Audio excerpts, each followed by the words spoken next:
Hello there, beautiful people. Good morning to you. How are you?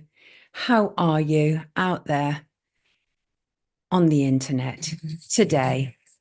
I hope you are well. What a different Friday this is. How are you all?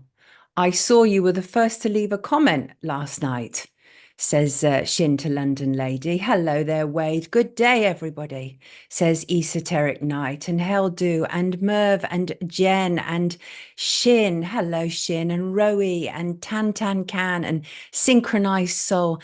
How are you? Hello, Flicking Bee. Hello, Heppelwyn. Hello to you all. It is a different kind of day today, isn't it? How could any of us known that when the live stream had finished on Monday, shortly after, absolute chaos would kick off in the UK? Who knew that? Who could tell? Good morning to you, Julie and Christopher. And hello, Jilly. Bonjour, Shin. Hello, Stuart and Marie. You know what? I think this week has really showed us how much dark there is in our world. Yes, emotions are extremely heightened in a week that has been fueled by rage, hurt, anger. I want to start by saying we need more love in this world, not less. And so thank you for being here. And I love you. Yes, I do. Absolutely, I do. Good morning, Daniel. Good morning, Laura. Hello, Craig. Do you know what? Good point, Rowie. He wants to know when King Sausage Fingers is going to get up and address the nation on the stabbings. It's like another Dunblane. At least the Queen would have addressed the nation by now, says Rowie. Hello, Vanessa. Yes, Shalini, it has been an absolute awful week. She says it's been a crap week, if I'm honest, but today I'm going to try and be more positive because we have to be. We absolutely have to be. You know what? It hasn't been an easy week for us all globally. It hasn't really. As I say, shortly after we finished Monday's show, we heard about the horrendous attacks and murders of children at a Taylor Swift themed summer event in Southport, England. Shortly after that, protests and rioting on our streets began around the UK and is set to continue this weekend. I've seen at least 3 and possibly 4 promotions for events around the UK. And of course, what happened? The globalist, opportunist Prime Minister Keir Starmer used all of this to usher in new facial recognition and the path to digital ID. We knew it was coming, and we just knew that they needed the event, staged, planned, or organic, to do it.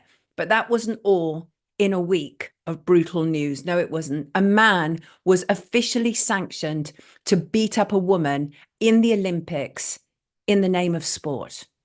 And what about sanctimonious, overpaid BBC News presenter Huw Edwards finally admitting he was guilty of making child abuse images? Remember all the people who rushed to support him when it was revealed he was a dirty old man giving money to a young crack addict in exchange for explicit pictures. Do you remember those people? Yes.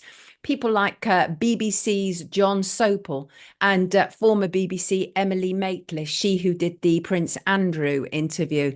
And comedian Jonathan Pye did a whole big stand-up outside Broadcasting House about how appalling we were to be jumping to conclusions about poor old Huw.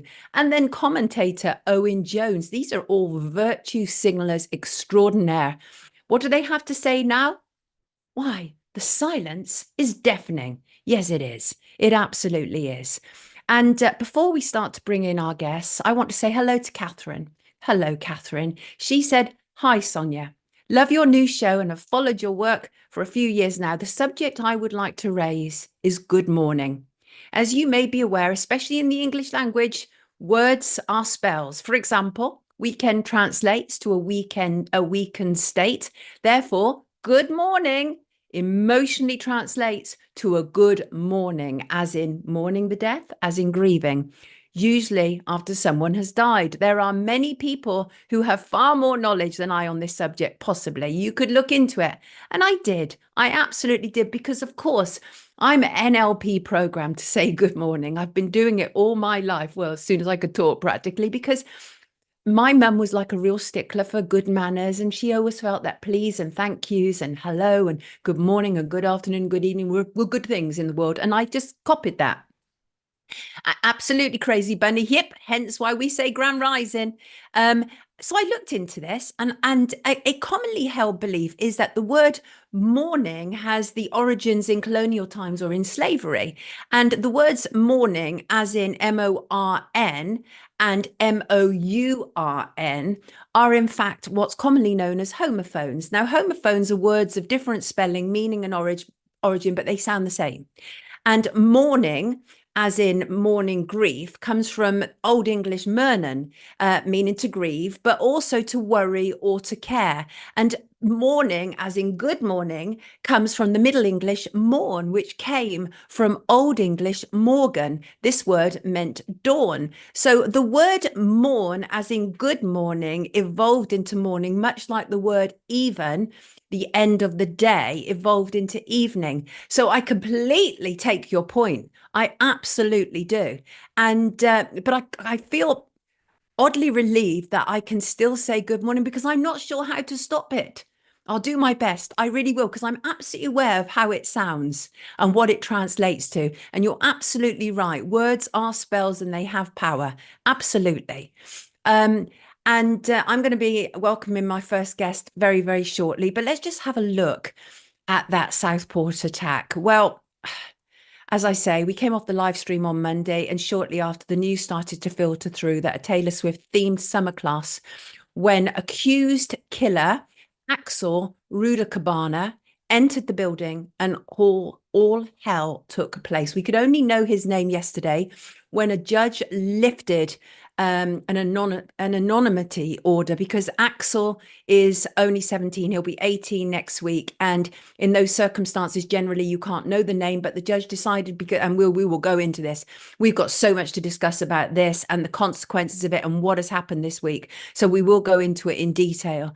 But just to say, he's now been charged with carrying out the attack that killed BB King, 6, Elsie Stankham, 7, and Alice da Silva Aguirre, 9. Ruda Cabana is also accused of the attempted murders of 8 more children, along with dance teacher Leanne Lucas and businessman John Hayes. This was said to be with a curved kitchen knife. The 17-year-old, as I say, who turns 18 this coming week, was born to Rwanda parents in Cardiff in 2006 before moving to the village of Banks in Lancashire in 2013. And, as I say, up until now, his identity could not be revealed. But after a successful media application to the judge, the name can now be reported. And thank goodness for that, because a whole lot of problems occurred as a consequence of absolute airheads online putting up false names. And I will be calling them out today. Oh, yes, I will, because I'm seeing who's who at the moment. And I'm not even sure if it's ever been this crystal clear to me who are the shills online, right?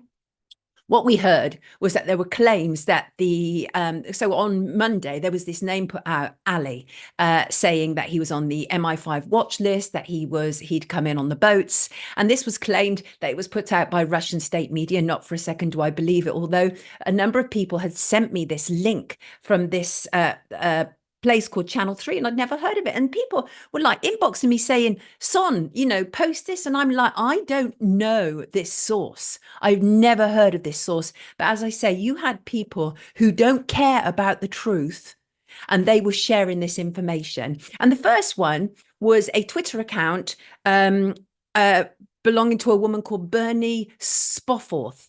I think that's her name. I've got more to say about her later, but I called her out online. She ended up blocking me. I've never liked her. She's always been a problem. And she, according to Channel 4, and actually according to the evidence I've seen, was the very first person to run with the idea of this person. And that was then said to have led to what took place in Southport the following day, which was rioting on the streets. But I don't agree with this whole idea that it was far-right mobs. There are some deeply concerned and troubled people out there. Deeply concerned and troubled people. And they're not all far-right. And that is horrible. That's demonizing. But let's not be foolish here. There is a far right. It does exist, and they have infiltrated the truth movement, and that is a reality. Okay, and you don't have to like it, but that is a fact. It really is. But most of these people, I don't believe, are far right. They are people who are just deeply concerned and absolutely heartbroken that children have been murdered, as am I, which is why my voice is probably not as upbeat as it normally is. And so we will be talking about all of this, incitement online, the fact that MPs have only just been voted in and they're on holiday now for a month, right? They were voted in less than a month ago, right? And they're now on holiday until the 2nd of September. I demand a recall, as in they be recalled to Parliament immediately. We have serious problems. And we have serious problems going on here, and they should be working. Absolutely, they should. Yes, Joanna, a second knife man was arrested just before the vigil on Tuesday evening. Then the riot started. Yes, and it turned out to be somebody called Jordan, who was actually not, not what they were saying. They people had convinced themselves that he was Muslim, that he was out to, do more stabbing. And yes, MB, the provocateurs stand at the front, kicking off. So the genuine concern joined in. Then the provocateurs go home. Fair assessment. I'm going to bring in. Absolutely, Space Cat. Always prudent to check sources. Absolutely.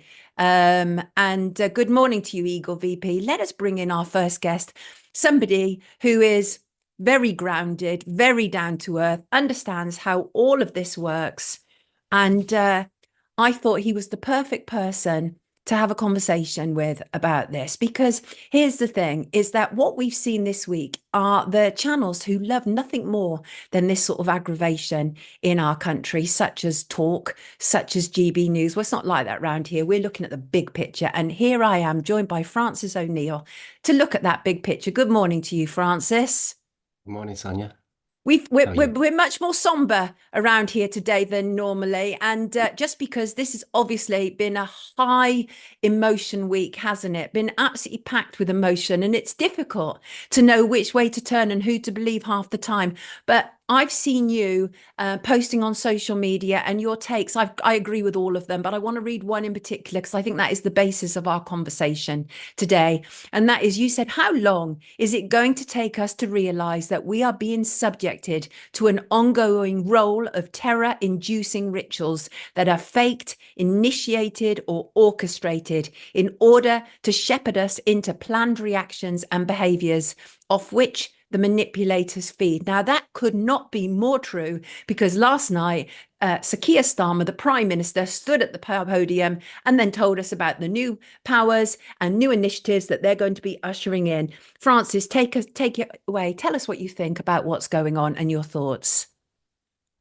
Well, without being too much of a bore, like I find 9/11 to be important in this context because because that's something where I think the evidence is overwhelming, where we can see that it changed the way freedoms operate, where government allowed their populations to have freedoms around the world. And I think if you can understand what went on that day, then that becomes it changes your paradigm as to how the media and the government work and how the players you just talked about, the talk radios and talk TV. And also even if we look at, say, from the past 4 years, like I think what we have to do is extrapolate. And I think to coin a phrase, what we have here is a failure to extrapolate. So for, say, whether it's from 9/11 or from the COVID era, is that your media and your government are not there to tell you the truth. They're there to like pull your strings around as though you're a media mannequin, as though you're a puppet, Yeah. so that they can elicit preordained responses, so that they can then justify and ensure the consent for their pre-planned operations. So when you talk about Keir Starmer, as we come to him now, we think, well, he's just another figurehead that we have in place who is rolling out this agenda. And so the agenda was obvious through COVID that they wanted to have a digital interface with society. They wanted to have, and the mechanism for that was going to be vaccine passports. So now we have a different sort of angle, a tactic, whereby they say, oh, we have too many immigrants, we have problems on the streets, we have, a knife crime. And So what we now need is, digital IDs or facial recognition, an increase in facial recognition is exactly what Keir Starmer said last night. It did. In order that we can police these problems more effectively. But what it is essentially is they are using whether these events are.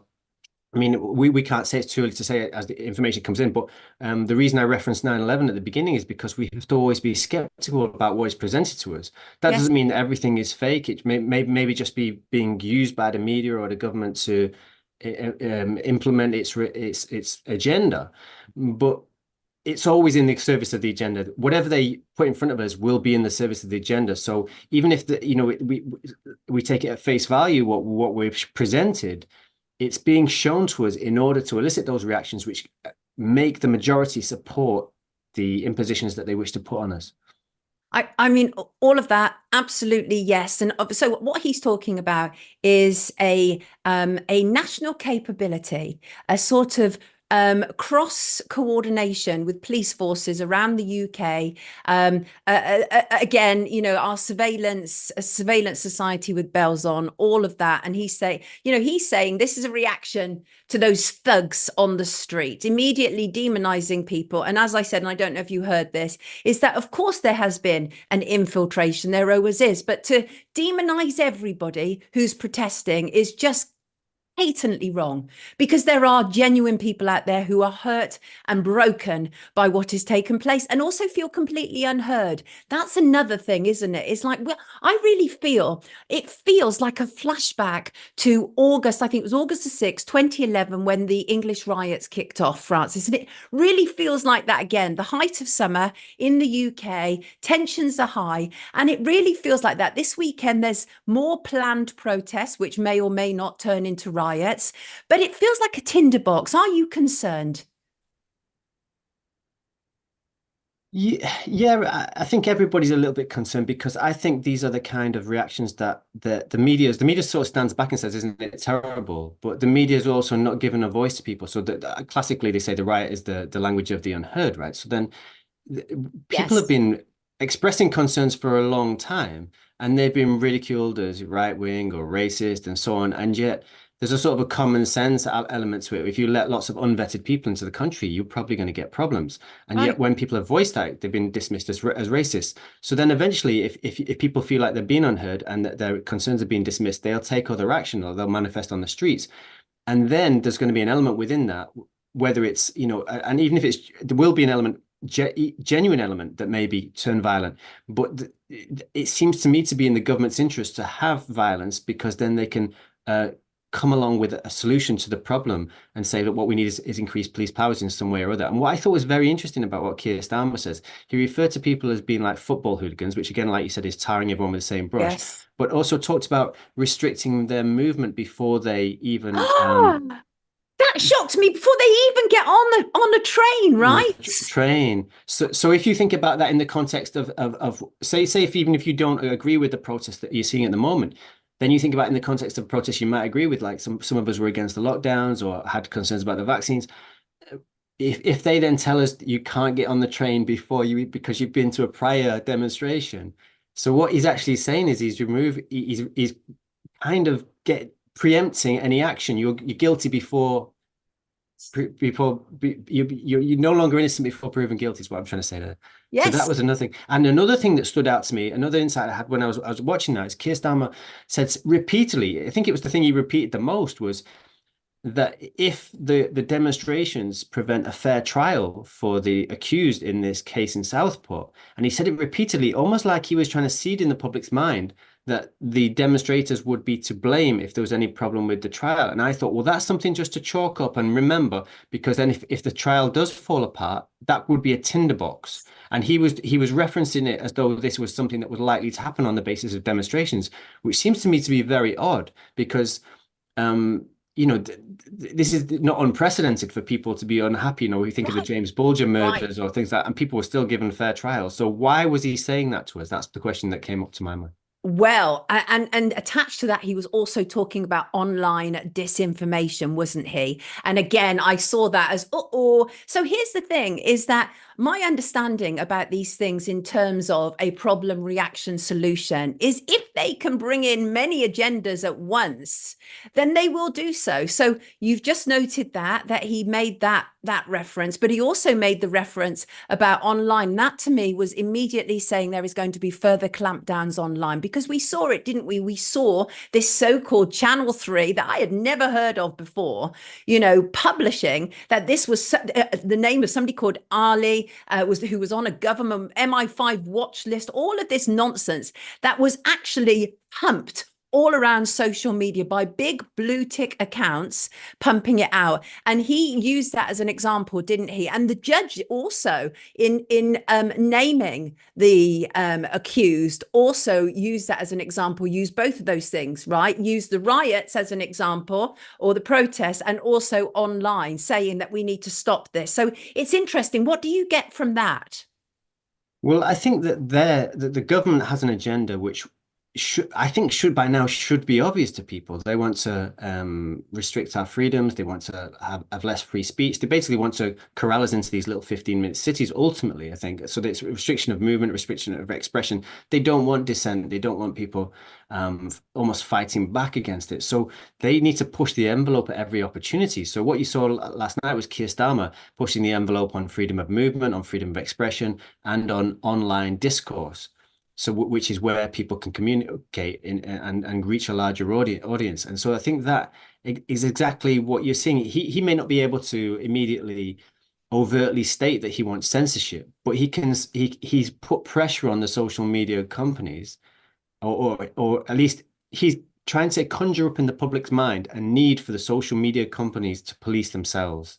That's what he was doing there. And we saw that this is not beyond the realms of imagination, because during the COVID era, the lockdown era, there was, and it's still ongoing. I mean, even now people think of various social media being more free, like say for Twitter with Elon Musk, and yet there are still people who are banned and shadow banned. And Oh, absolutely. They're so lulled into a false sense of security on X. That's the problem. He's more free about kind of issues like gender than they were before. But there are other things that he absolutely isn't free about. And one of them, I would say, was to do with sort of Israel and the Middle East, because I think he has certain allegiances, shall we say. But sorry to interrupt you there, but I take your point absolutely. And again, though, that's a falsehood, isn't it? This idea that because there are certain things that I'm very conscious that we can't be saying on this YouTube live stream, for example. We can't do a deep dive in COVID, for example, or anything that may be deemed medical misinformation. So it's happening all around us, isn't it? I mean, yeah, my videos still get removed from YouTube if I say the wrong thing. So, and that's me trying to be careful and trying to accommodate the YouTube restrictions. So there is censorship already, but there's a push for more, clearly, because Starmer was suggesting that the information that came out, like for example, the accused in the Southport case was said to be to Muslim and so on, and it was not known, and then he's blaming that on attacks on mosques, and so there's this linkage, but. Obviously, nobody wants attacks on mosques or any innocent party. Then he harnesses that emotion or that impulse to encourage the drive for censorship, and it's just a classic example of the whole problem, reaction, solution. This is how they operate, and so whether or not things are orchestrated, they are then manipulated to serve the agenda afterwards. I'm being asked some questions in the comments. Snib wants to know, I'm really worried about the hotel migrants now. I saw a video of one saying they're in the army. What's your thoughts? We've heard that. That's a narrative we're hearing a lot about, isn't it? Well, obviously, if you bring lots of young men of fighting age over it, it looks like a military invasion. It looks like a military force. If you see them jumping out of boats, I mean, whether that's the only method of transport they're using to reach the country, it might be kind of a case of look over here, look at the beaches, look at the dinghies, and they're all coming in by planes as well. But there has been. I saw a video some years ago about it was in the Merseyside area where somebody actually questioned one of them, and they suggested something that they were military, but. It's difficult to know, but it is worrying, because you think, what is their purpose? Are they here? I mean, in the context of worries about depopulation, are they here as a replacement? But are they here as police enforcers?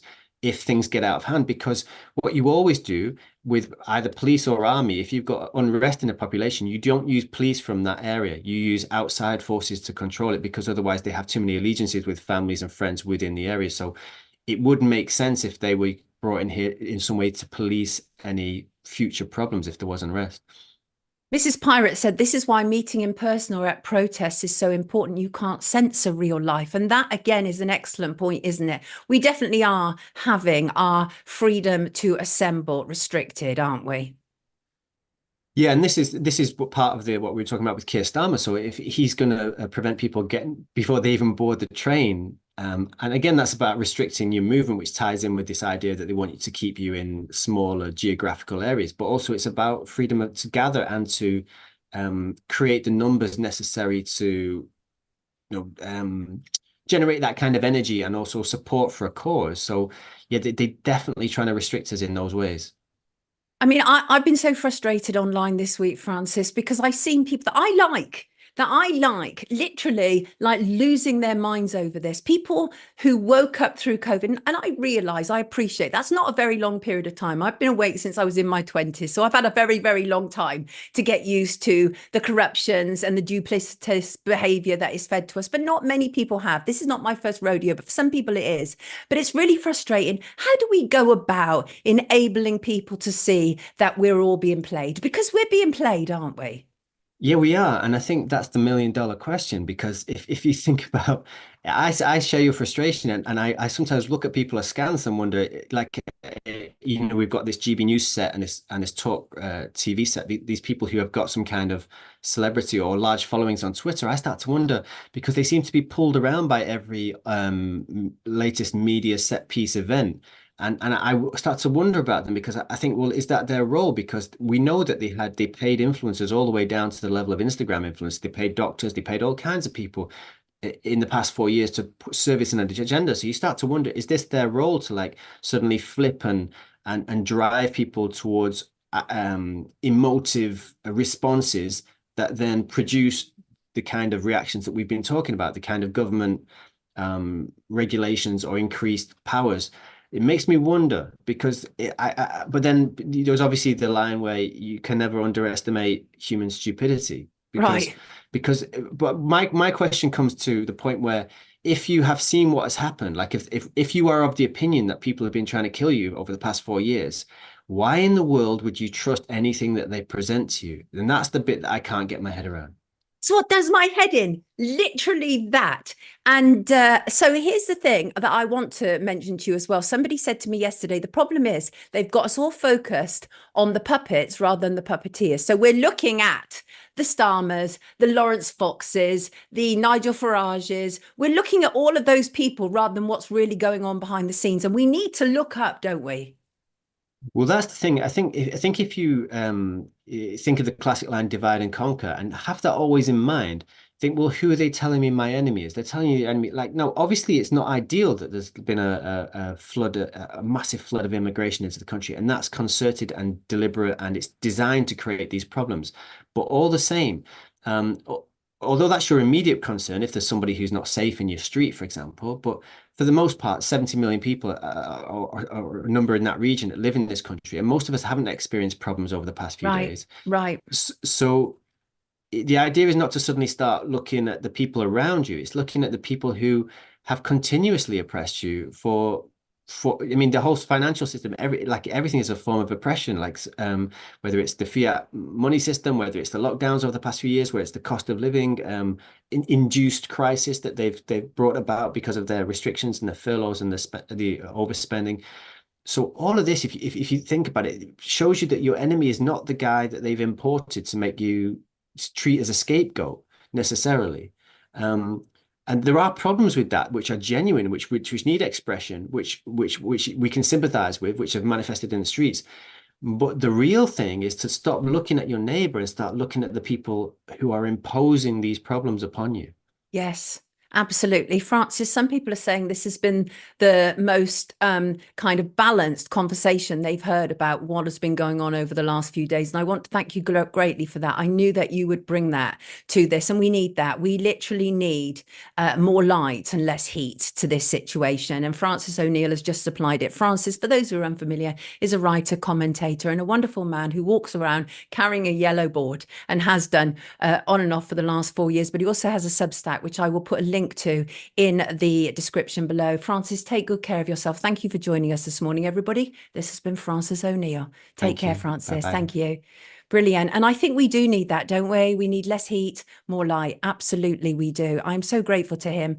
And Sarah says, how to get people to realize what's going on is one of the things that keeps me up at night. Me too. I could not. I've been struggling to sleep throughout this week, Sarah. I'm so haunted by all children who were taken, absolutely. But obviously, these 3 children have been shown to us, and they've become very real to us. And other people have pointed out to me and said, yeah, what about all the children that are dying in Gaza? Absolutely. I take nothing away from that at all, nothing at all. And but I think that we can also mourn individuals as well. And I thought about these 3 children. I thought about the devastation of their parents. That is every parent's nightmare, quite literally. When she's not my little girl now, I mean, she's still my little girl, but when she was a little girl, when my daughter was a little girl, when I would drop her off at clubs and everything, I was always worried about things like this. And parents are. This is literally one of your worst nightmares. Jennifer says, thanks, Francis from Australia. Fabians says, sail away. What? Who's behind this? Wait. I didn't see a comment from Stephen Watson. Your comment there about chaos was only viewable to people that have clicked into all comments. Those in top comments won't see it. Censorship in real time, eh? Wonderful, isn't it? I don't understand about that system, but I know the mods do. We are going to bring in our next guest, and after that, we're going to have some space to talk about all of this. Okay. I want to. My sleep has been bad too, says Shalini. Yeah, because you've got a conscience.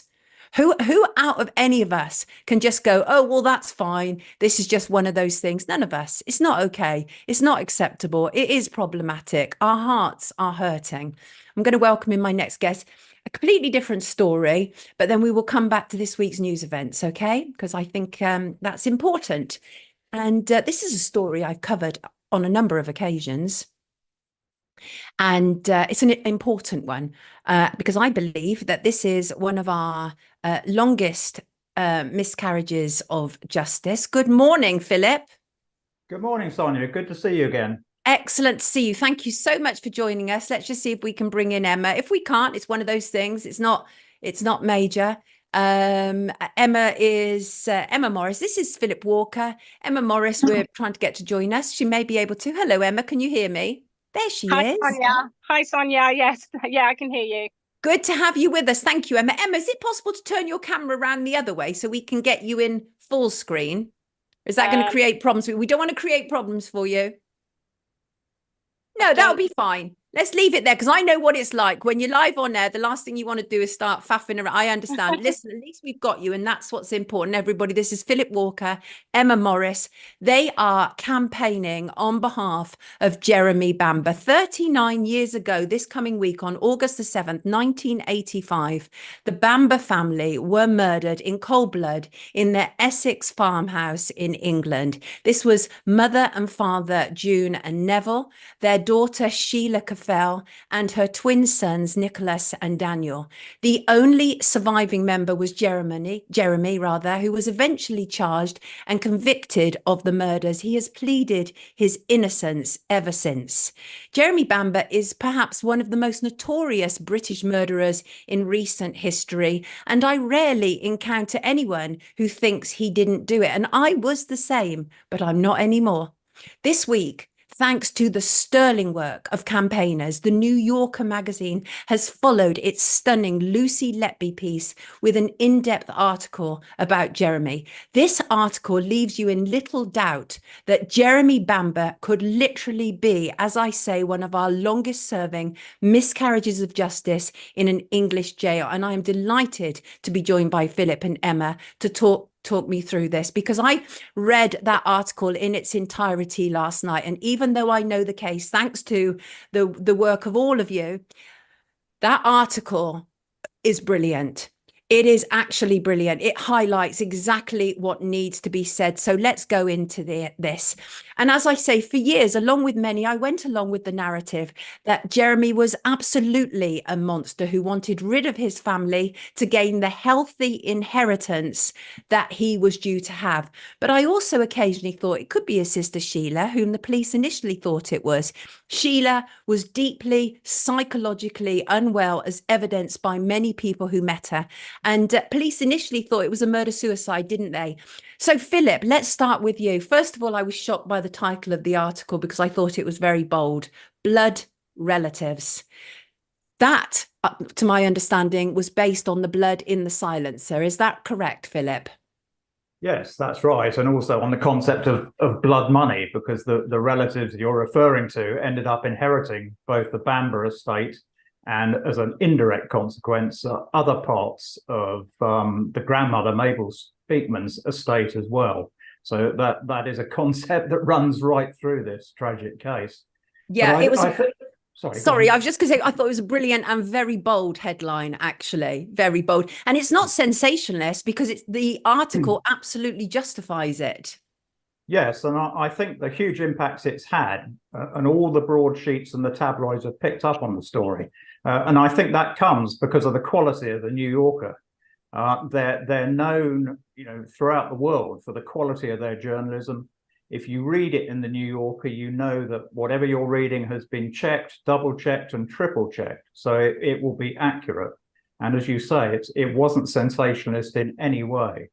So I think we've moved the whole question of Jeremy's innocence back into the mainstream media with this.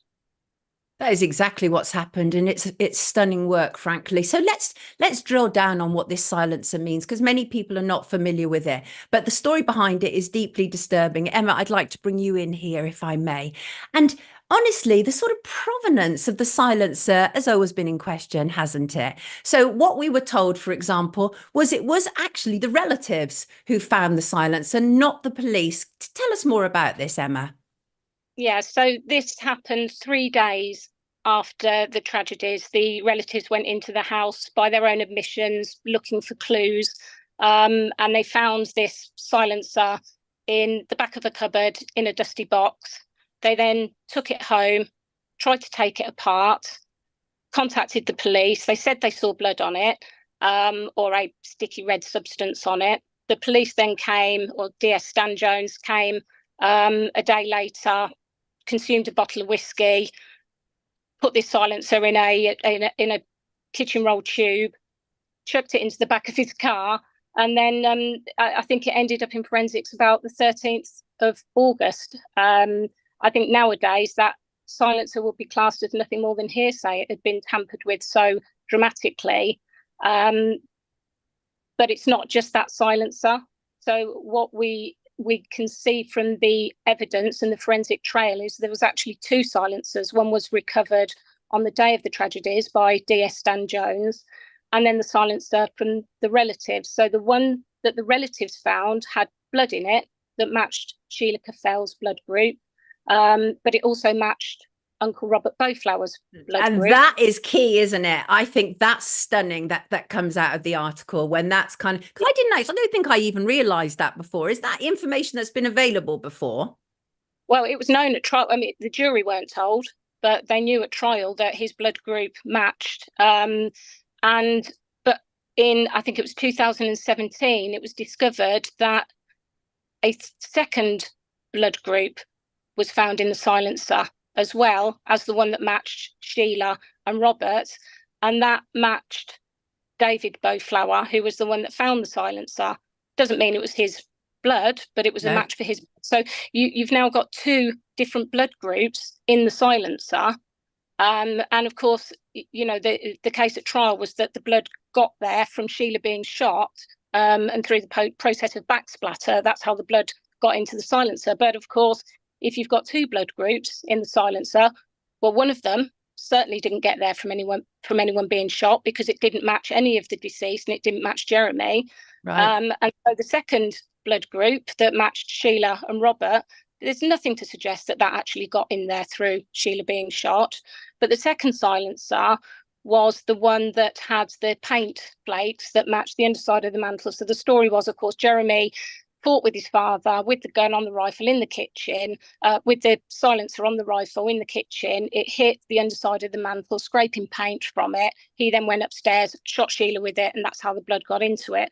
But actually the paint was found on a second moderator. And what they did then, to hide the fact there were two moderators, was to conflate the reference number to make it look like there was one single sound moderator with both the blood in it and the paint from the kitchen, to just bolster that story and make that story seem plausible. And that's, that's what they went with the trial.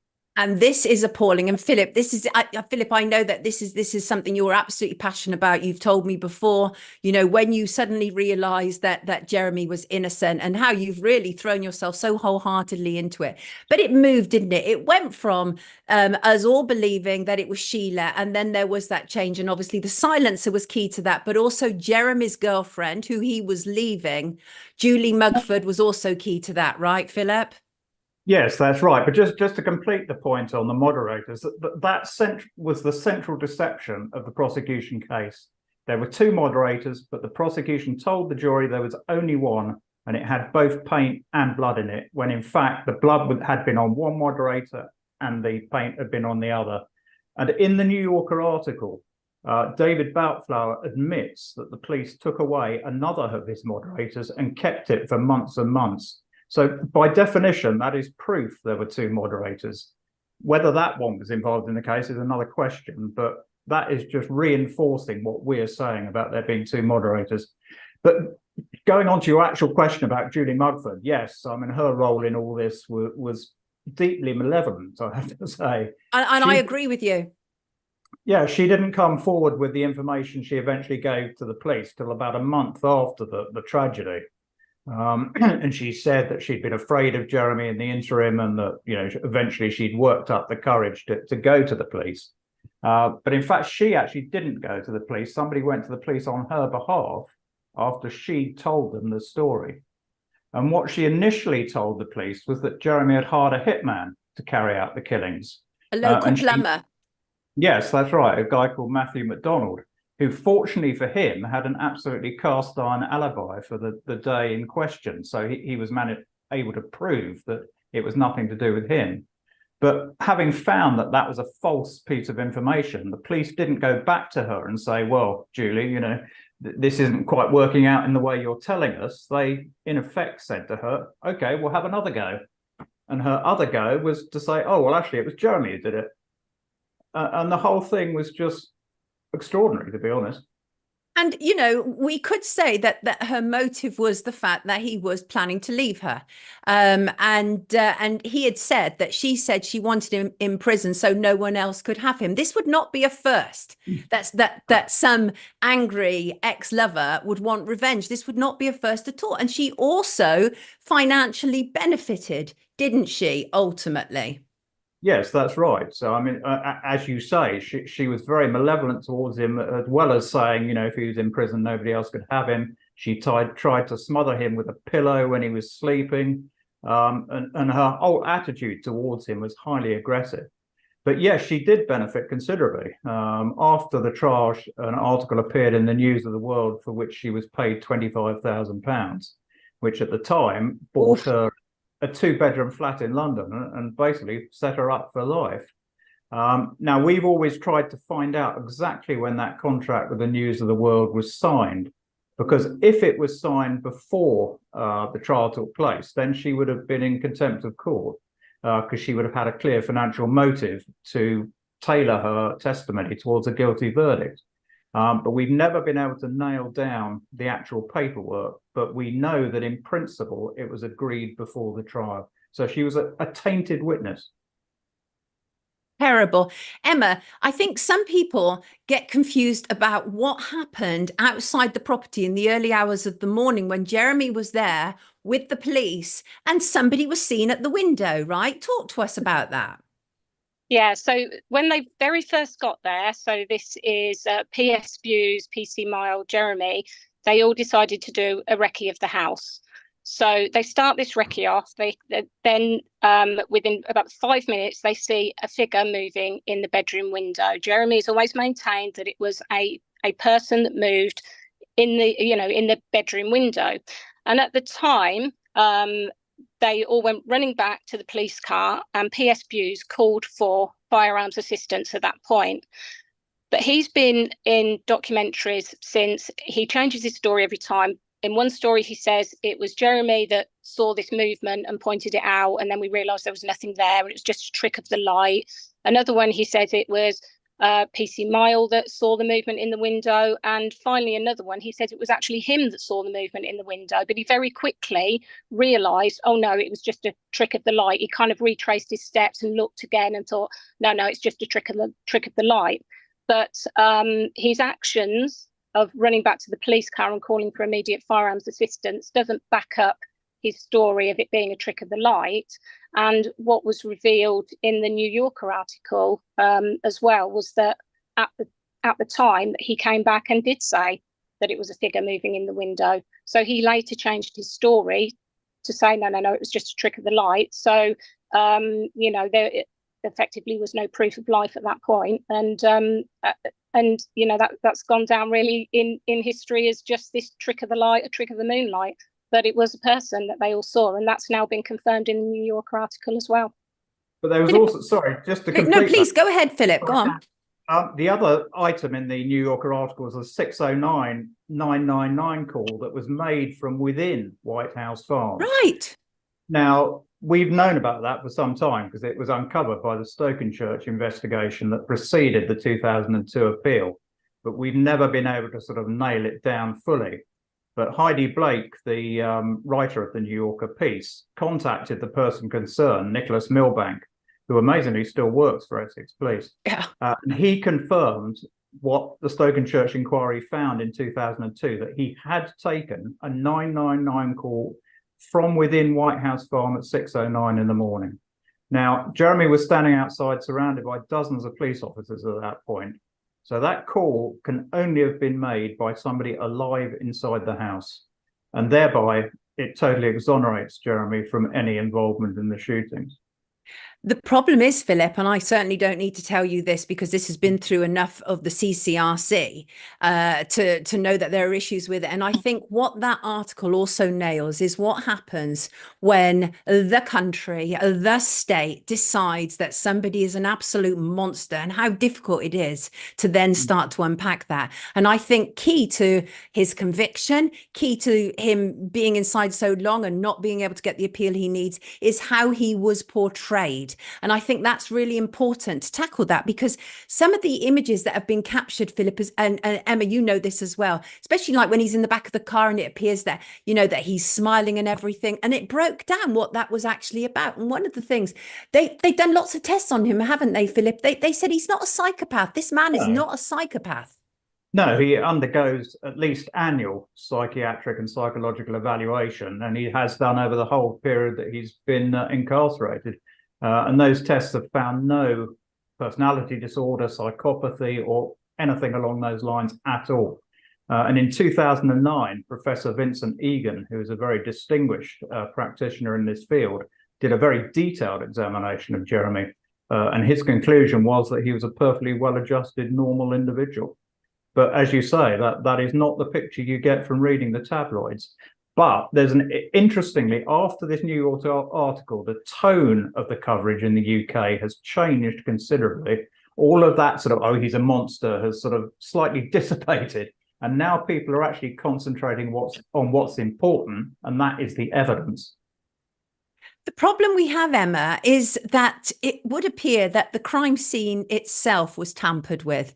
I mean, as soon as they decided, for example, that it was Sheila, they were throwing mattresses out of the windows and whatever and just burning them. Tell people about that, because obviously crime scene contamination, that already is the start of an unsafe conviction, isn't it? Well, absolutely. I mean, it's unbelievable to think that they did that at the time. They sought Jeremy's permission to do it, and of course Jeremy didn't want to deal with blooded mattresses, carpet and all of that. So his family have just been annihilated. I mean, nobody seems to take account of that, do they? No, absolutely. But yes, the crime scene was horrendously tampered with, and we've got lots of evidence to show it is. The photos show that the Sheila was restaged. And another interesting point that you see a lot with the police officers that will say later, I suspected him from the start. I thought we knew it was him from the very beginning. If they really did know it was him from the very beginning, they wouldn't be going burning evidence. So, it's a ridiculous claim. But the New Yorker article also discussed the Bible. So we've known that the Bible was moved for a long time, but that was confirmed by, I think it was DS Davison, that Ron Cook, the crime scenes officer, scenes of crimes officer, picked this Bible up, started thumbing through it, and then said, oops. Oh, which page was it on? Let me essentially restage it. So they did that. We know that the burns to Neville Bamber's back, which was caused a lot of mystery over many, many years, was portrayed at trial as Jeremy, essentially torturing his father. We know that those burn marks match the Aga. So he was originally against the Aga for long enough for those burns to penetrate his back. We've had forensic scientists look at that and say, within a millimetre, they actually match the components on the Aga. But of course, he was found on the chair. The door was closed that the police allegedly came through, so they couldn't possibly. So they must have moved those chairs. All sorts of things were moved, but vitally, Sheila was moved, and you can see in the photos, the taking of the photos, the gun was being repositioned back on and off of her body, and consequently, what happens is if you don't get a true picture of the crime scene, you don't get a true picture of the crime and what actually happened, and therefore Jeremy Bamber didn't get a fair trial because of the level of tampering with the crime scene. And I think it's important to talk about Sheila, Philip. Philip, so is it my understanding, Philip, that you believe Sheila did this? Yes, and that, of course, is what the police initially believed. And they had very good evidence for believing that. So, Taft Jones, the original senior investigating officer, is often portrayed as a sort of bumbling idiot who went stumbling through the scene and came to this erroneous conclusion. But in fact, he had very good reason to know that it was Sheila, because he would have known about the 609-999 call from within the house. He knew that they'd seen her moving in the window previously, as Emma said. He also knew about the fact that she'd been shot accidentally during a police firearms training exercise, and that accounted for the second wound she received. She died from the wound where she shot herself right under her chin. But during the firearms training exercise later, people were lifting the rifle on and off her body, and it accidentally discharged and caused the second wound. So he would have been aware of that and would have discounted it. So he knew she just shot herself once through the chin, which is a classic suicidal method. But the other thing people say about Sheila is that she was heavily medicated at the time, so therefore she wouldn't have had the coordination or the mental ability to sort of do what she did. But in fact, she was totally unmedicated at the time. The antipsychotic medication she'd been given had been accidentally reduced down to virtually nothing. So in effect, at the time, she was unmedicated. And I think that was a big factor in what happened. And she was a schizophrenic, right? And was she medicating with cocaine and cannabis, I think?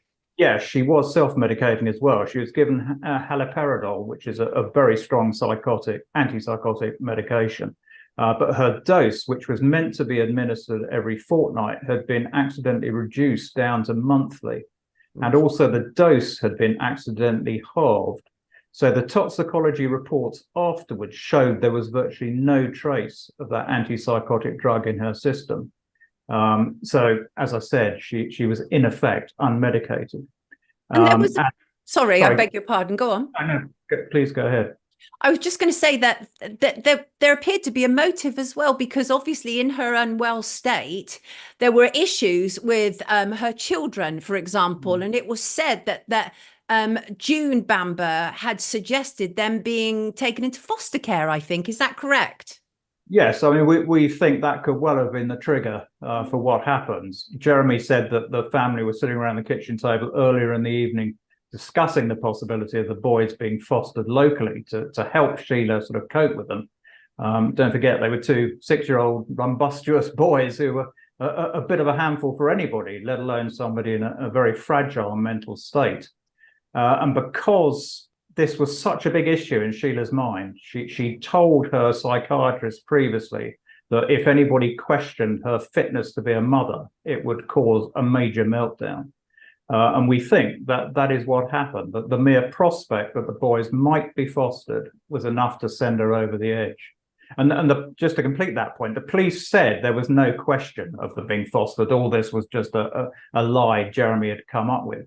But in fact, they had statements from previous foster carers for the boys that showed it was a very realistic prospect, but they just hid those statements and kept them under wraps. So And wait, also, sorry, go on, Emma. Yeah, just to add to that, I think Heidi Blake in the New Yorker article also, she spoke to Barbara Wilson, who also said that June had spoken to her about the boys receiving foster care.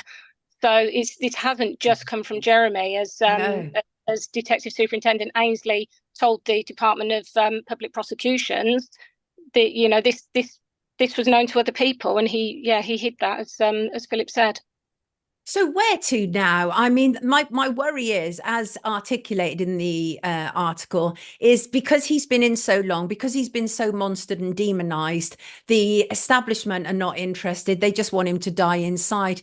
So obviously you've been through CCRC, Criminal Case Review Commission. How many times? How many times so far? This is the third set of submissions we've made to them. And ironically, last time we were talking to you, we were saying that at that point they'd had them for a year and we were expecting a decision very soon. But here we are, 2.5 years further down the line, and they have only looked at 3 of the 9 issues that were submitted to them. Goodness sake. However, in a sense, Heidi Blake has... Say, Philip, it's actually nearly 3.5 years, not 2.5. Yeah, it's 2.5 years on from when we spoke. Oh, yes, from when you spoke to me. Yes, absolutely. Because I contacted them as well, remember? And they were like, oh, we'll get back to you within 24 hours, which they did. And it was just, this stuff is ongoing. It was just, they were just, doing the same old thing, weren't they? But the problem, as the Andrew Malkinson case highlighted, is that unfortunately the CCRC are just not fit for purpose. No, it's not. And the problem is that there is no way round the CCRC. If you want to get back to the Court of Appeal, you have to go through the CCRC. So if there's this massive incompetent roadblock sitting in front of you in that path back to the Court of Appeal, it is very difficult to get round it. Emma, you're in no doubt whatsoever this is an unsafe conviction. Is there anything that our viewers can do to assist you in any way at all? Anything that we can ask them to do? Write to your MPs. Write to the CCRC, write to Keir Starmer, insist that even if you're not sure whether he's guilty or not because you haven't looked into the case yourself, he deserves a fair hearing, and he's obviously not had that. So, the CCRC need to get a move on. Just write to your MPs, insist that he gets a fair hearing, insist that the CCRC do the job that they were set up to do, and review his case in a timely manner and come to a decision soon, because they're on the 3rd submission. There's 10 of them. How many more years is it going to take? And he's in his 70s now, right? Is he in his 70s? Oh gosh, no, he's 63. 63. Sorry, Jeremy. He went to prison when he was 24. He's now 63, and he hasn't seen a day freedom since. Sorry, I was just going to say, to put that in perspective, he's actually served 8% of his sentence whilst the CCRC have been looking at these latest submissions. Goodness sake. Absolutely outrageous. I want to thank you both for joining me. Philip, just tell our viewers anything else that you feel they need to know before we end our conversation today. Well, as I say, the tone of the coverage of the case has changed markedly. So what I'd say to them is go and look at the evidence. Look at it in a calm and unbiased way, and you will come to the same conclusion we have, that this is probably the longest running miscarriage of justice in English legal history. Well, it would be wonderful to be able to say that after the 40th year he's out, but we shan't hold our breath. But it won't be through lack of trying, and it certainly won't be through lack of effort on your part. Thank you both for joining us this morning, everybody. This is Philip Walker and Emma Morris. And lovely Emma is actually away and still managed to log on into this conversation, which was so important. And we extended it slightly. I hope that was all right with you both, just because it's so important, so absolutely vital. Take good care of yourself. Thank you for joining us this morning. Wish you a happy weekend. Take care. Thank you. Thanks, Sonia. Bye. Bye. Thank you. Really important work they're doing. Some people are just so giving, on what they're prepared to do on behalf of others. And, these people have dedicated a whole chunk of their lives to trying to get the truth told. I'm in no doubt whatsoever that this man is innocent. I mean, it's insane. Thank you. Merv says, Emma and Philip, thank you for coming to explain the case in such detail. Thank you, Super Lisa. Please show Sonia's hard work some respect. And thanks. Stomp on the like button, please. I appreciate that. Thank you, darling. Herbert says, some people love loafing along on medication. And I've just missed that. Where's that gone? The thing is, Merv, he went in as a young man, all those wasted years, my heart breaks for him. Well, see, here's the thing is that, I mean, for many years, I thought he was as monstrous as I was being told he was. And I remember when I started to look at this case and I spoke to Philip and also Yvonne Hartley, who also works with Philip on the campaign. And I've talked to them quite a few times. I interviewed them quite a few times. And bit by bit, they were putting information in front of me. And I was like, oh my God, this is an unsafe conviction. So I ended up communicating with Jeremy. He actually sent me a Christmas card, and I have communicated with him, albeit briefly. And yes, I absolutely am aware that, very famous psychopaths in history can charm you and do all manner of things. But as they said, this man subjects himself to psychological testing on a yearly basis. Heppelwin says, I believe he's innocent. How awful to be put away for 40 years. Oh, HK Very, that ITV drama was instrumental in continuing to solidify the official narrative. That ITV drama did absolutely show him to be a monster, and they fictionalized so much there. Yes, his girlfriend did give damning evidence, George, but it was shown later, as they said. I don't know if you missed that part. Julie Mugford. So Julie Mugford was somebody who wanted to marry him, and he was leaving her. And he was also in communication with another woman that, I mean, I'm not saying that his character was great in terms of like messing between two women or anything like, I'm not saying that, but I also know that people scorned can do tremendous things. Absolutely, they can. And if there was a financial incentive, if Julie Mugford signed or agreed to that News of the World piece and payout before she gave evidence, this is a problem. Absolutely, Stephen. White House Farm. Craig Young says, my medication of choice tonight is Mr. Captain Morgan and his spicy behavior. Mates. Captain Morgan, that's whiskey, right? I cannot drink whiskey. Steve cannot drink whiskey. I'm going to sneeze, people. Excuse me. Oh. £25,000, says Pauline. That's what Julie Mugford was paid, which, as Philip pointed out, in those days bought a 2-bedroom property. I wouldn't now, but it was huge amount of money then in the 80s, absolutely huge amount of money. So very incredible story. And I'll try and use the link in the description so you can read the article. It's very detailed. I think it's brilliant. And I don't say that often about journalists, but I think it's brilliant. Right, let us return to more of this week's news. So first of all, I have to say, I can be very critical of Tommy Robinson's, but what I decided to do, because I'm also a journalist and I try to be as fair and balanced as possible. So I actually watched this documentary Silenced, that even though it's supposedly banned, it's freely available online. And the judges banned him from showing it. If you remember last weekend, Tommy Robinson led a march and then he was arrested. And then he was arrested for showing the film because he's not allowed to show the film. And then he was bailed and then he left the country. And so I decided, let me watch this film at the heart of this and let me see what I think about it. And actually, I think it's very well done. And I think there is a great deal in there, which is extremely interesting. But I also have to remember it's through the prism of Tommy Robinson's eyes. And Tommy Robinson and I are not coming from the same place. Because, first of all, Tommy Robinson undoubtedly is a Zionist and I am not.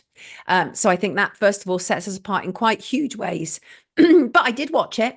And I saw some things that I thought were absolutely shocking. There was this man who was hired to go to Robinson's house to deliver legal documents, as one example. And he was absolutely filmed online threatening Tommy Robinson's children. It was horrendous to witness this, right? Hardcore intimidation. And then to look deeply into this individual and who hired him is alarming. And there was this whole kind of, people in the background who were working against Tommy Robinson, who had sent this absolute freak to his home or where his children were, and horrible, astonishing stuff. Any parent would be horrified. So Tommy Robinson calls himself a journalist, and he does things like get fitted up with spy cameras that film people who think they're having a private conversation with him. Ethically, this is bad. It's betraying trust, can be dangerous and damaging for the person who has trusted the journalist with inside information. Just to be clear, I have not and would never do something like that. That's not how I do journalism, except for example, if I maybe had been given the opportunity to, actually, no, I'm not even going to, I was just going to say, maybe if I'd be given the opportunity to encounter a leading globalist, I would do something like that. But I have encountered leading globalists, and we haven't done subterfuge around it. We've been straight, boom, camera in your face. But these people wouldn't talk on camera.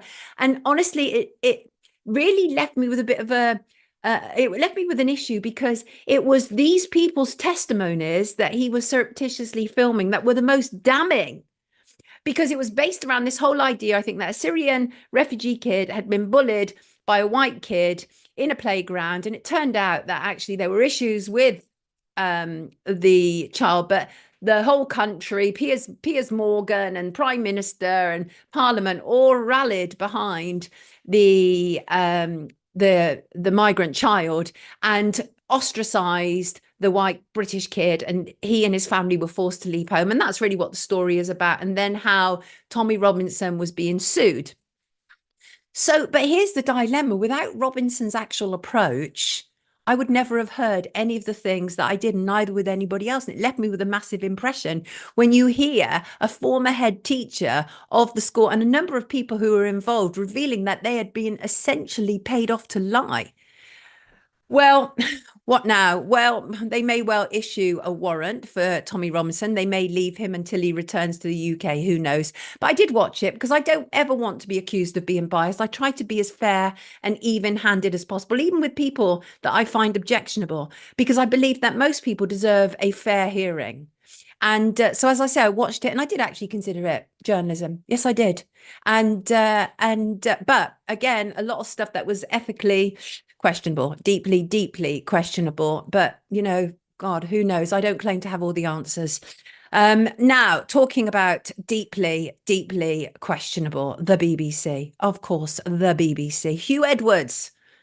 Huw Edwards, that man, very famous British newsreader, most famous for anchoring news at 10 on the BBC. He was sort of came to prominence, his private life came to prominence last year when it was revealed that he had been paying a teen crack addict tens of thousands of pounds to be engaged in sending explicit images to Huw Edwards. And what I hate and loathe about people like Huw Edwards is he's such a sanctimonious POS. Yes, he is. He was very sanctimonious about COVID and about the kind of people who were questioning it. Very sanctimonious about the importance of the royal family. In fact, he's such an establishment favourite. He was chosen to announce the death of the Queen. That should tell you something. Anyway, what they have discovered was that he's admitted to having 41 indecent images of children, including 7 category A images, the most serious classification, 2 of which showed a child as young as 7. I'm not going to go into detail here because I can't. And also, let's just bear in mind, it is a live case, so we have to be careful, although he has admitted guilt, which actually takes it in slightly different territory. But a category A is the most extreme. We are talking about murder, rape, and torture of children. That's what we're talking about. I can't even bear to hardly say it without getting really emotional. And that is what that man was receiving. And we know the man he was receiving it from, a guy called Alex Williams, 25, who shared these images with Edwards, apparently over WhatsApp. Williams rather, was previously sentenced.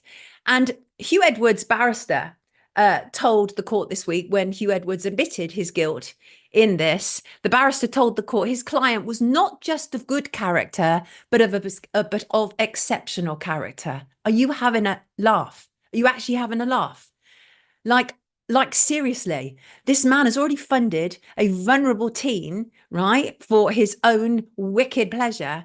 And then in receipt of this, here's the thing. Things can be sent to you. I've had dodgy things sent to me. You know what I did? I immediately contacted the Metropolitan Police, said, I don't want to open this email. I believe somebody might be sending me child abuse images. That's what you should do. So I don't want to hear when people say, oh, but he only received it. Yeah, he received it. He was watching it. And it wasn't until the police had arrested the guy who had sent him and saw Huw Edwards' number on his phone that they actually were able to hone in on Huw Edwards. Okay, Huw Edwards, I mean, oh my God, the things this man has been treated as some sort of god in British public life. Okay, he's, you know, a patron of so many charities, right? But now he's lost his position as vice president of the National Churches Trust, right? Also of Cardiff University is reviewing procedures around his honorary fellowship and honorary professorship. And let us not forget, the BBC knew that the police had arrested him for this issue last November 2023, and they carried on paying him. They did. Now, I cannot completely blame the BBC. I can blame them for carrying on paying him. Yes, they should at the very least have paused his payments. They carried on paying this man. And this man was paid hugely. I think he's been paid £200,000 since then. Okay. So let me see. Oh, yes. So in the time actually between being suspended over allegations of inappropriate behaviour and today, the BBC have paid Huw Edwards £326,000. Now, I don't know about you, but given as he's already admitted his guilt, he should absolutely be repaying that money straight away, right? It shouldn't even be a case that the BBC have to review procedure and see where they stand. Absolutely not. Just even the very fact you've been caught red-handed. And why did the BBC ignore complaints, by the way? Because people, their parents of this child, of this child who was receiving money from him. And I say child because to me, a 17-year-old is still largely a child in a situation like that. Although obviously not, they're a young adult, right? They're a young adult, but that to me is still somebody's child, right?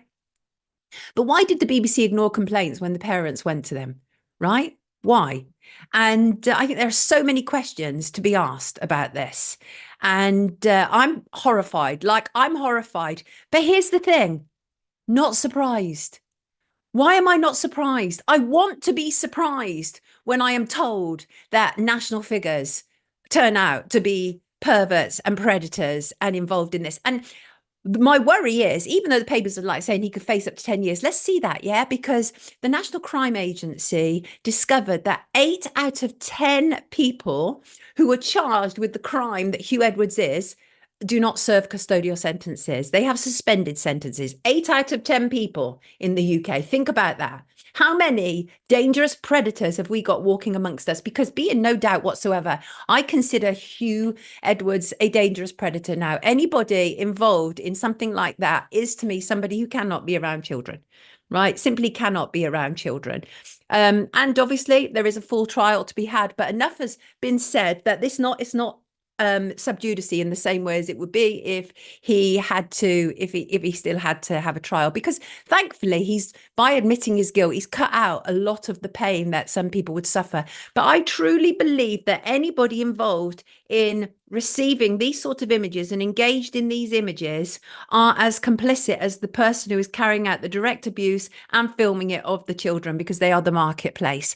And there are people around, and I don't know where he stands on this. Does anybody know Jim Gamble? Jim Gamble is a former Royal Ulster Constabulary man and became a major promoter and supporter of the Madeleine McCann abduction, became very friendly with Kate and Jerry McCann, describes them as friends. He's also a talking head on these matters on TV. Now, up to a few years ago, he was saying that people like this should not be imprisoned, that they should be treated in the community. Really? Well, maybe in your community, Jim, because I don't want people like that treated in my community. We have children that need protecting. And the problem is, and this is not about Jim Gamble, it's not even necessarily just about Huw Edwards, but the establishment is determined not to give up its secrets about predators within it. I spent over a decade using my work to force the British establishment to give up its paedophile secrets, of which there are many. The problem is there are also many protectors and enablers, people who are compromised and complicit, either directly or indirectly. Cops, journalists, and even politicians who speak out are demonized, attacked, and silenced. One example was Mike Veal of Wiltshire Police. He investigated allegations about former PM Edward Heath. He did his job. He investigated. That's his job. And the establishment media and politicians used everything they could to stop him. That's what they do. There are many influential figures and organisations that are complicit in child abuse, from our national broadcaster, the BBC, to the royal household. No wonder it takes so long to find out the truth about high-profile perverts and predators in our midst.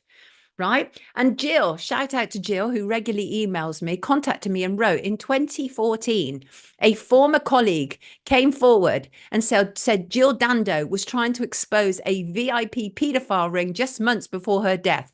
The source said Jill raised concerns to her BBC bosses about allegations of sexual abuse happening at the Beeb. And the source had told the newspaper, I don't recall the names of all the stars now and don't want to implicate anyone, but Jill said they were surprisingly big names. We have to be real here.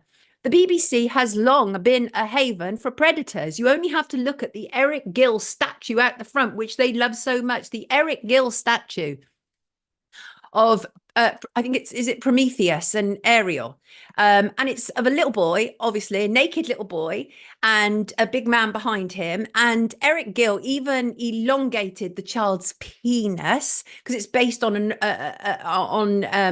a painting, and he even did that because Eric Gill was an abuser. He abused his children, he abused his dog, we're talking sexually here, and his own sister. And yeah, he's so honoured at the BBC. And obviously that statue was attacked a couple of years back. And the BBC have doubled down and they now said that they're going to be spending £80,000 to protect it. And they're not going to remove it. They're going to protect it. And I think that as long as that statue remains in place, then it tells us that the BBC is not going to change. Remember, the BBC was Jimmy Savile all over. The BBC stopped their own journalists reporting on Jimmy Savile. The BBC were and are complicit. Yes, they are. Absolutely horrendous. I loathe the sickness taking place there. I loathe it. Yes, Chella, they just paid 89k on its repairs. Absolutely.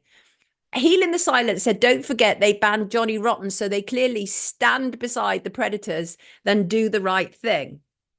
Yes. And Daddy Mulk says, do all BBC staff get a miniature of the statue when they leave? What a good question. Christine detests the BBC. Drumstick, I agree with you. Drumstick is absolutely as enraged as I am about that statue. Yes. What else here? Dando, Emma said, Emma said, Dando, definitely silence. Need a show, Sonia. Tell us how to get out of our TV licenses. We can't be forced to pay for this. Oh, my Emma, my love, it's so simple.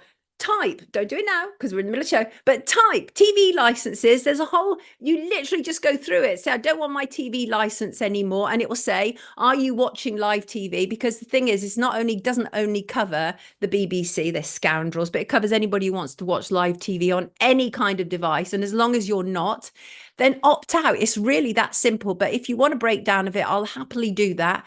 And in fact, what I will do, I mean, I know it is really, really, really straightforward, but on Monday's show, I'll also do a reminder of this. The Blue Nomad said the BBC should refund the people. Yes, Beyond Belief said, please reconsider if you're paying a TV license to protect child predators. Thanks. And that is the truth, isn't it? 1946, they started the TV license. So we've been, well, not we, because I opted out. I don't even know how long ago it was now. It might even have been 10 years ago. Like, there's absolutely no way, because as far as I'm concerned, that TV license has funded child abuse. And Brett said, Jill Dando was a great person. Can I get on with you, Sonia, today about the DWP? No, Gary, I don't know. Thrive with Gary. No, Gary, you and I have to. Gary is somebody who's contacted me about DWP. No, Gary, I have to go through your story.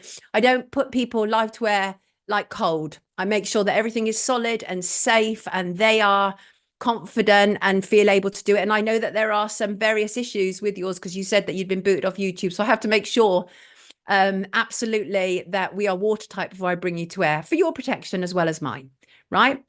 Healing the Silence said, since living alone, I haven't had a TV and haven't watched any live shows. I haven't paid the TV license and don't plan on it. Blue Nomad stopped watching TV in 2006. Stella said, I never watched the television. Oh, or the television, of course. Pauline said, my son is due back on the BBC for a TV show in November. Hope he's not young. Protect him.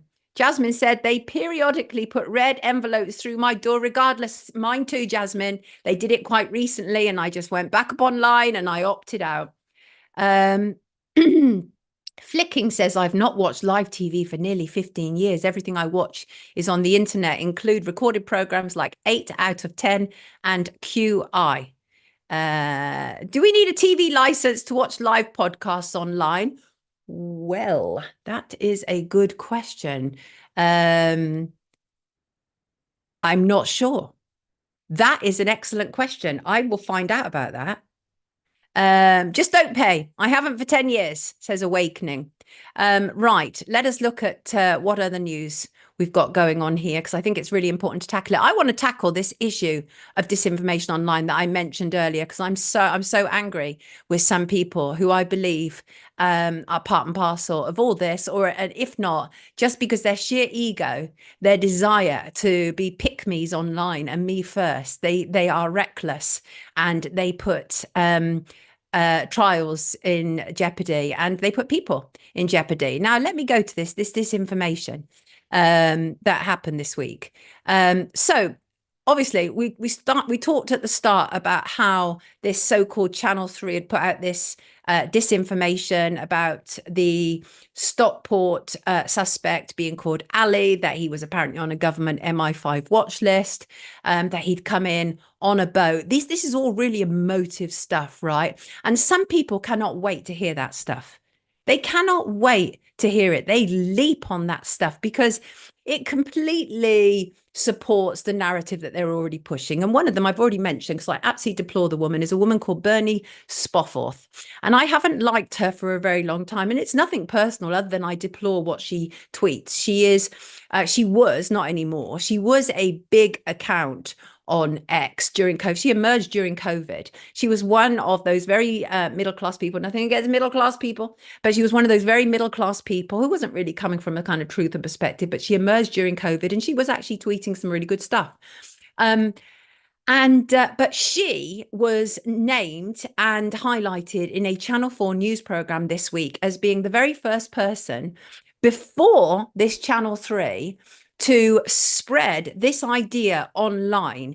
And she then ended up tweeting about it. Let me find it. Well, her original tweet was, and this was straight after these attacks, right? Pretty much, as near as damn it. But records show that she was the very first person who appeared to tweet about it. And her tweet was support Southport. If this is true, then all hell is about to break loose. That's an emotive thing to say already. Southport stabbing suspect Ali al-Shakati was on MI6 watch list and was known to Liverpool Mental Health Services. He was an asylum seeker who came to UK by boat last year. I'm done with the mental health excuse. You should be as well. What an inflammatory incitement to violence. Yes. And I absolutely deplore that woman. And I was like, what? Where has she got that from? Where's the source? And I had people, as I say, inboxing me, asking me to share that information. And I was like, no, not until I find the source for that information. Because here's the difference between me and Bernie. I care about the truth, but it would appear that Bernie cares much more about being first.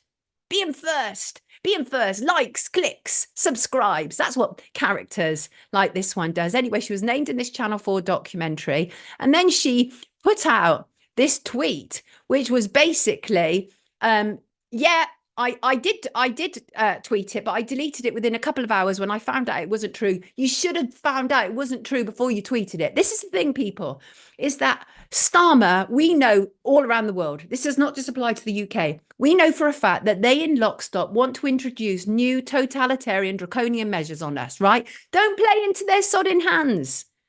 And people like Bernie plays into their sodding hands, but she's not alone. She's far from alone. You have absolute losers like Lawrence Fox and Dan Wootton. And by the way, if we've got an issue with immigrants, what about these useful immigrants like Dan Wootton who come in and stir up trouble in our country? Can we actually pack them off? Is that okay? Would that be acceptable? Because I'd go for Dan Wootton, Yasmin Alibi Brown. These two are betas. They're in our country and they're stirring the pot. And we've got enough problems as it is. But you also have useful idiots like Lawrence Fox, who immediately leapt on this whole idea that it was a Muslim involved in the stabbing of these poor darling children and their teachers, and promoted it. And Lawrence Fox, I'm sure, I mean, what he's doing, how he uses his X account is actually astonishing. He was actually saying on his X account, we need to permanently remove Islam from Great Britain completely and entirely. And that was based on false information. But we all know what his agenda is. And that is the thing, what my friend was saying to me yesterday, we've got to be really, really, really careful because there are the puppets.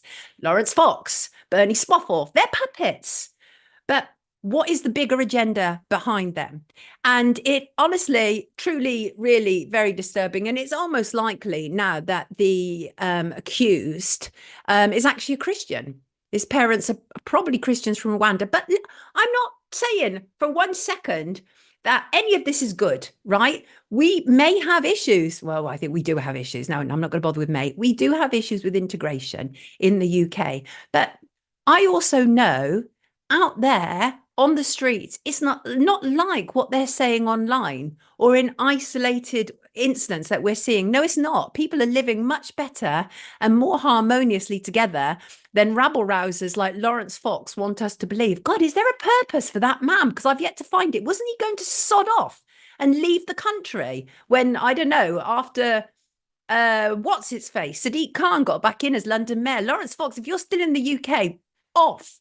Don't need people like you, right? And, you know, the thing is, you can blame legacy media for lots of things, but not everything. It wouldn't dare publish the names of people before police do in a criminal investigation. But, you know, there are lots of idiots online who are doing it. And because they don't care, but they are playing right into the hands of an assortment of bills that are gathering around us.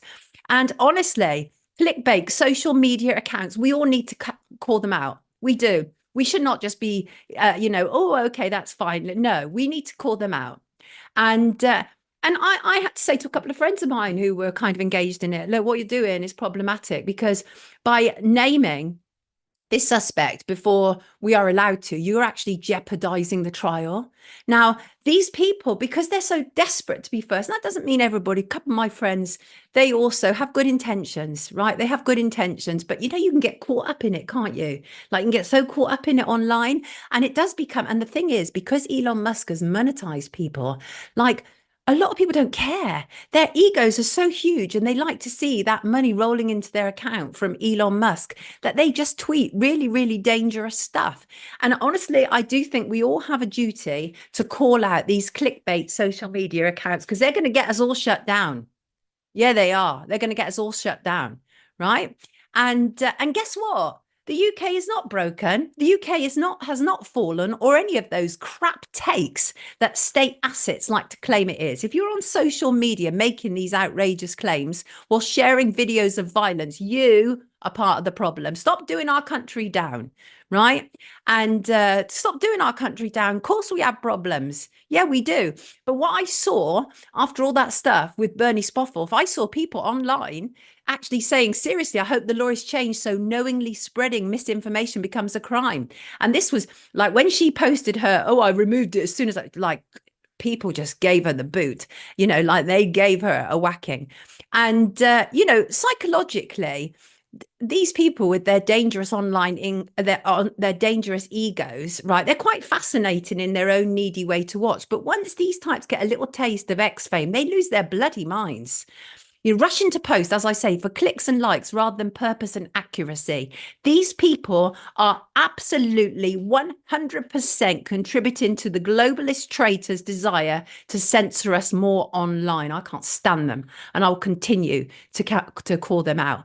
And I saw other people say, you know, to this Bernie, this is an emotive topic. This is Propaganda 17 on X. This is an emotive topic. This is all the state needs to clamp down on free speech and use the online harms bill. You'll F it up for everyone. And I honestly think that people like Lawrence Fox and Bernie Spofforth, they don't care, but they will. Oh, yes, they will. They will. Oh, yes, they will. Right. I think I've ranted sufficiently now about those people whom I cannot stand. It is a bit of an angry show, I must admit. I'm spitting now. It's a bit of an angry show because it's been a bit of an angry week. We've seen men boxing against women in Olympics. The Trans Olympics continues. Angela Carini for Italy versus Khalif Imain from Algeria. And it's interesting, I noticed his name in the middle of it. So his name is spelled I-M-A-N and then I-man. Anyway, Carini was put in the ring with him, agreed to fight a fight with him, as both women, apparently. I mean, within 46 seconds, she said that she'd been hit harder than she'd ever been hit before. She called quits. And she fell to her knees saying, this is unjust. And I think that is going to peak the world. I actually think it's going to peak the world. It is horrendous to watch that. Males and females are built differently, right? You know, I can fight. I can defend myself physically. But if a man decides that he wants to physically attack me, chances are, unless he's slight, he may well be able to beat me, right? And the same within sport, which is why sport is separated on sex. And must remain so. But I do believe, I think the Olympics, the Olympics, seriously, you can tell how awful Emmanuel Macron is just by the state of what's happening with the Olympics in his country, right? So we start off, obviously, with that awful, satanic, globalistic opening ceremony ritual. Then the fact that you have Steven van der Velde, a convicted child rapist who is in the Olympics. Then you have the allowed, enabled beating of women by men on a world stage.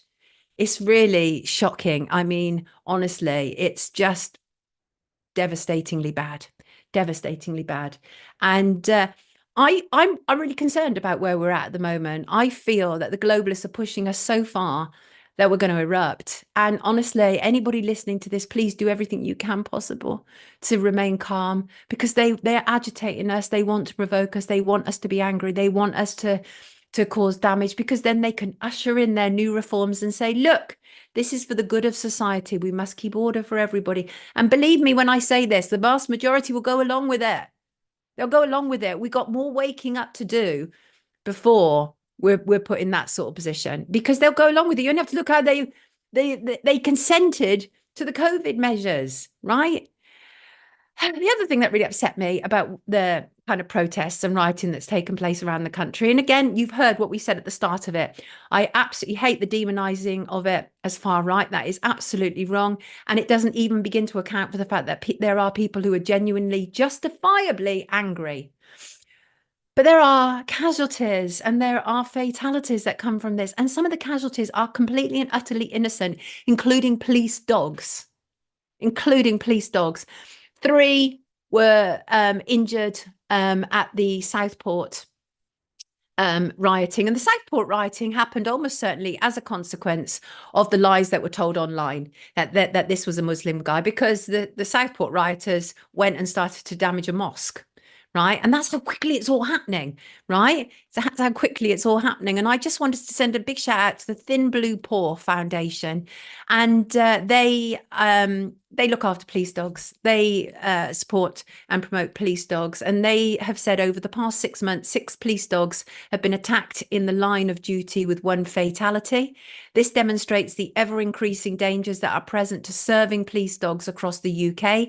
Yet it is still not regulatory or legal requirement for police forces to issue personal protective equipment, PPE, or stab vests to police dogs.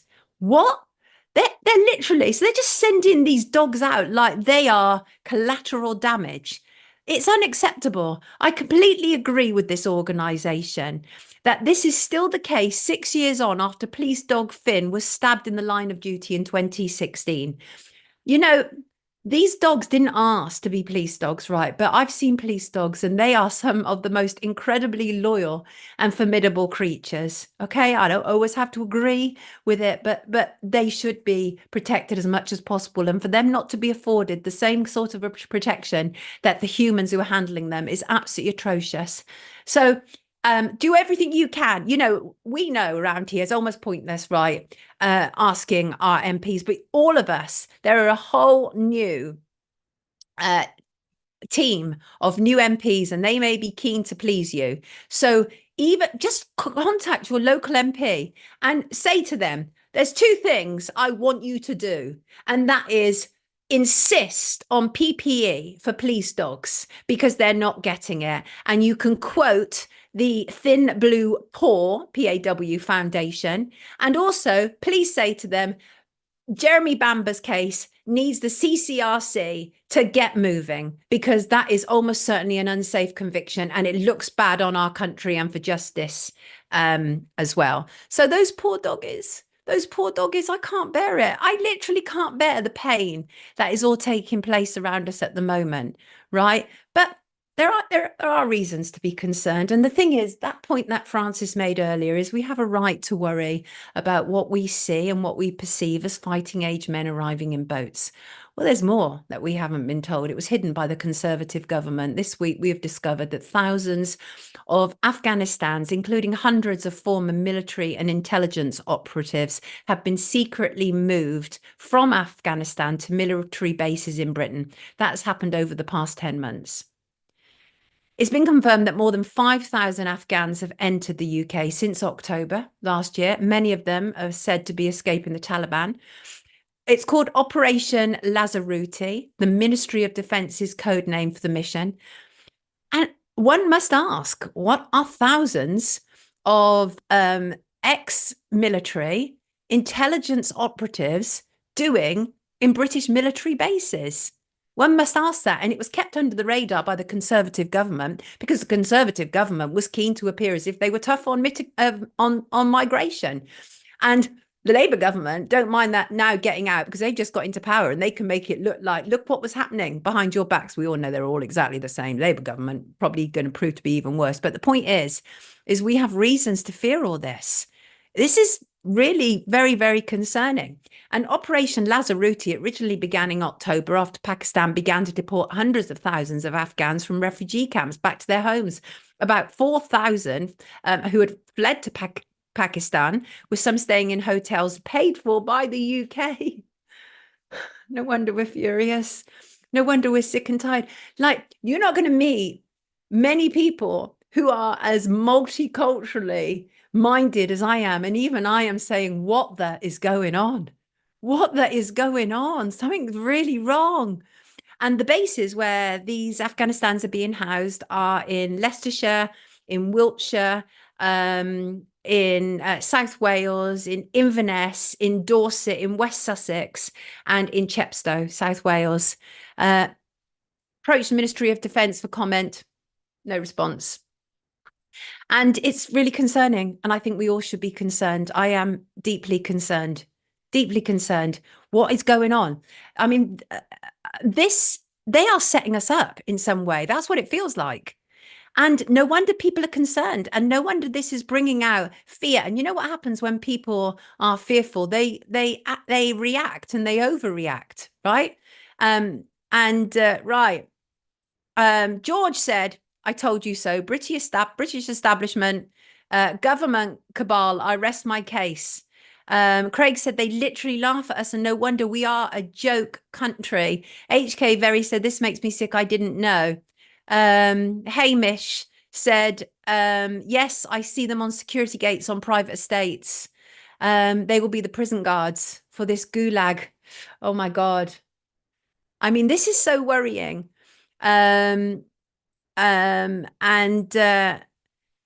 Lyra asks, why are we allowing people from such a vastly different culture in when we know they won't integrate? 2 British women were attacked for wearing T-shirts in summer, walking one of their streets. Yeah, there is a problem. There is a problem. And first time listening live, said Huggy Hair. Huggy Hair, generally, I'm much more sort of bouncy and like, how are you? Hope life is good. But I just feel the somberness of what is taking place around us kind of lends itself to me being a bit more somber. Thank you, frankly. And Sail Away said, all planned. Kenneth said, and in Ireland. Yeah, don't have details of Ireland, Kenneth, but I'm looking for them. Esoteric said, always don't react, breathe, stay calm. It's a part of self-mastery. Choose Love said, yeah, there is a problem. Pauline has been verbally attacked for walking my dog by a certain religion. I ended up in a shouting match with a Muslim man who told me to get my dog away from him. And I was like, and he actually wasn't from this country. But I've also met lots of Muslims who are not a problem at all. And that is the thing. It's the isolated ones who are the problem and who are highlighted. But I went in, I was like, are you having a laugh? My dog has every right to be here just as much as you and I. Don't even try it with me. He didn't say prepare for a destroyed world. Who are you talking about, Ashley? Who are you talking about? And HK Very, yes, there is a problem. There is a problem because there is no doubt that there is a certain attitude towards women in Islam. I mean, no doubt about that whatsoever. I'm not an atheist. I'm really reluctant to call myself that, but I don't support any form of religion. I am more spiritual. So that's who I am.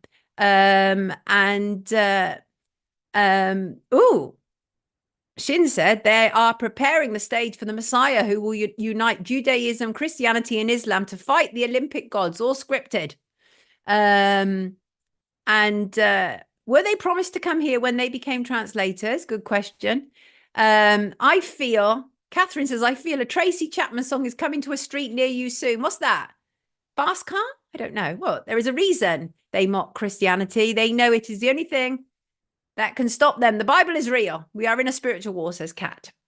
Christine said, good on you, Sonia. Dogs are the best. If you don't like dogs, probably don't sell in Europe, says Drum. Right. Pink Diamond, listen, dogs are something else, right? Pink Diamond believes that dogs have the power to sense evil. So I don't trust anyone who my dog doesn't like. My sister-in-law literally said to me years and years and years ago, do not trust anyone who doesn't like dogs, right? And right, so that's life, but not as we know it. Yes, we are indeed dealing with a problem, reaction, solution. And that is what is so important about what we do around here is we just cut through the crap, don't we?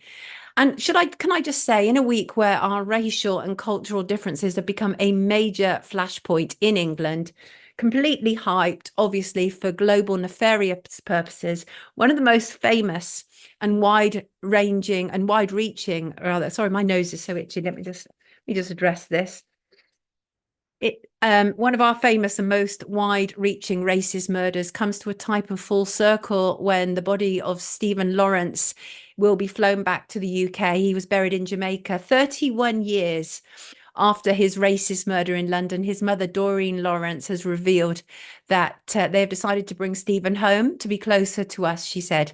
They originally buried him on the Caribbean island because they felt he would not be at peace in this country, a country that raised the racist murderers who murdered him. And Doreen said that that the images of her son's grave had appeared on social media after his body had been exhumed, and she said it caused the family great distress. People, Have some decency. Just because you can, it doesn't mean you should. That's somebody's childhood. God, Stephen was murdered by a gang of racists in Eltham, southeast London, in April 1993 as he went to catch a bus with his friend Wayne Brooks. Only 2 of his 5 or 6 killers have been brought to justice. The original police investigation into the 18-year-old's death was marred by institutional racism in the Met, incompetence, and alleged corruption. That led to the Macpherson report, which concluded that, yes, the Met was institutionally racist.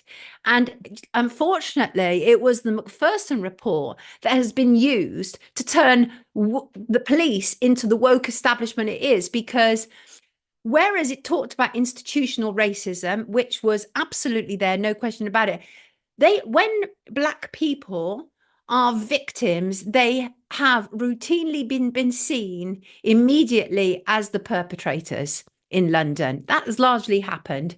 Now, that has changed, hasn't completely changed, but it has changed as a consequence of the Macpherson report, but not enough. But I feel so desperately sorry for the Lawrences. Absolutely awful and so painful for them. And honestly, those men who did it, we all know who did it, even the ones who weren't convicted. The Daily Mail put them on the front page because Neville Lawrence was actually decorating the home of a senior executive at the Daily Mail and said, we know who did it. And so the Daily Mail, that was one of the bravest things I think they did. The Daily Mail actually put the images of these 5 men on the front page and said, now sue us if you didn't do it. Never got sued.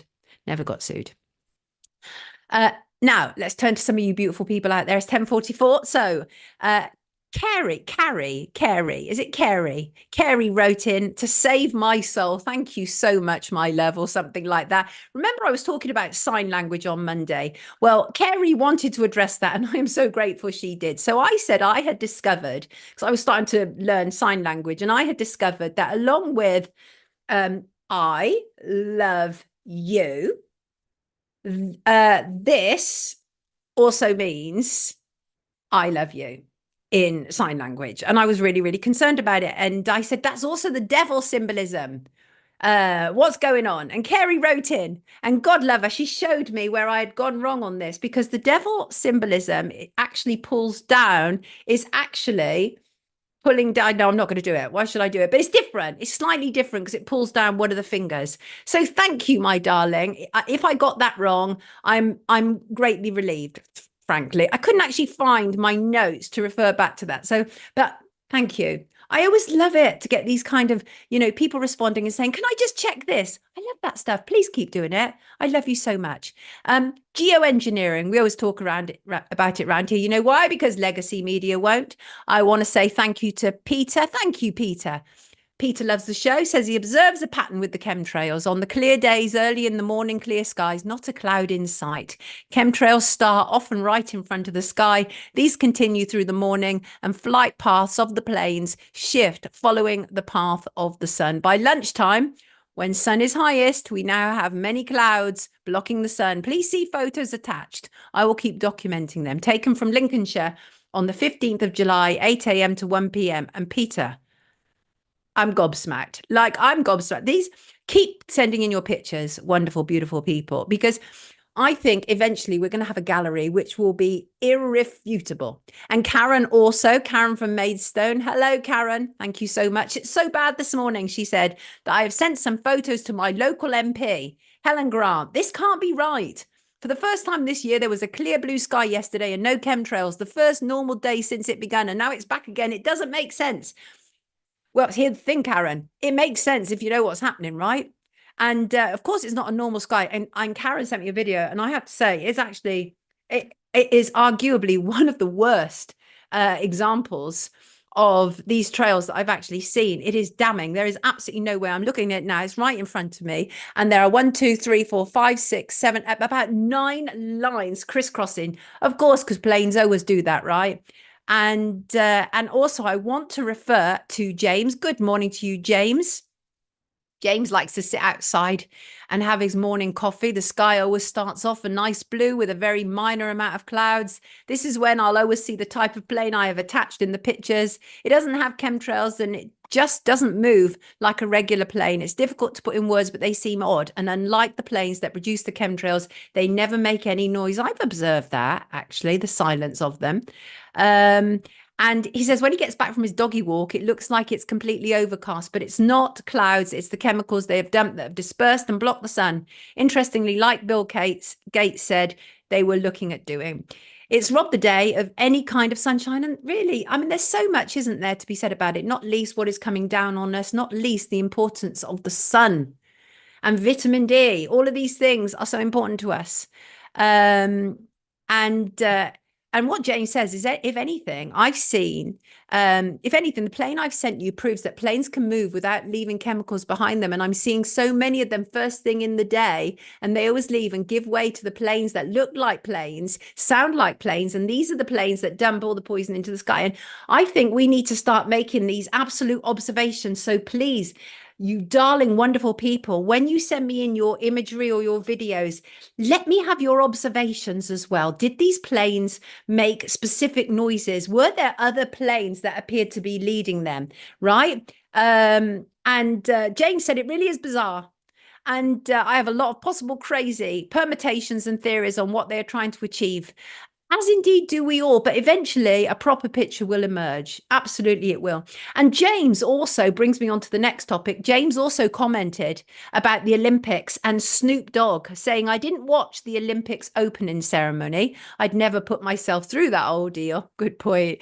But I did notice that during their Last Supper scene, the rotund female Jesus figure had a very noticeable Baphomet tattoo on her forearm. Interestingly, I saw Snoop Dogg was wearing a big Baphomet pendant around his neck while he was being paraded around the Olympics. It baffles me that people align themselves with such a satanic figure. Surely you'd want to be on the side of love and light. They obviously have their reasons, but me personally, I'd prefer to serve in heaven than reign in hell. So say all of us. Take care to you too. You are also awesome. Thank you. I appreciate all of that, James. And he also sent me a picture of his dog, Dutch. Dutch is gorgeous, absolutely gorgeous. What is Dutch in terms of breed? I know he's a dog, because Dutch looks kind of a little bit similar to the kind of dogs from Romania. My dog is a dog from Romania. Looks like no other dog that I've ever seen in England.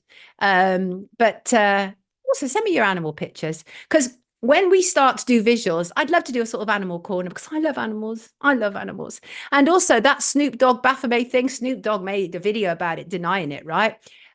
He said he had it made because it's the GOAT, greatest of all time. I don't know what you're all talking about with that other, he said.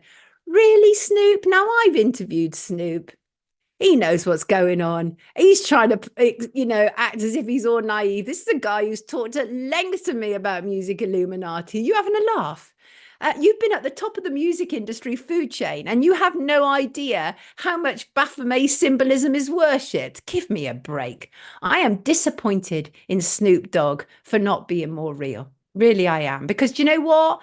If you're going to wear a Baphomet, at least own it. Don't try and fool us it's something else. Or you don't, even if he is wearing it as GOAT, greatest of all time, which you can, because we don't ban goats, right? Which you can, but at least acknowledge why other people may say that, Snoop, and why it may be a problem. As James pointed out, once you know what it stands for, come on, right? Because here's the thing. I know what a lot of those symbolisms stand for, and I don't go around like covering one eye deliberately or anything like that.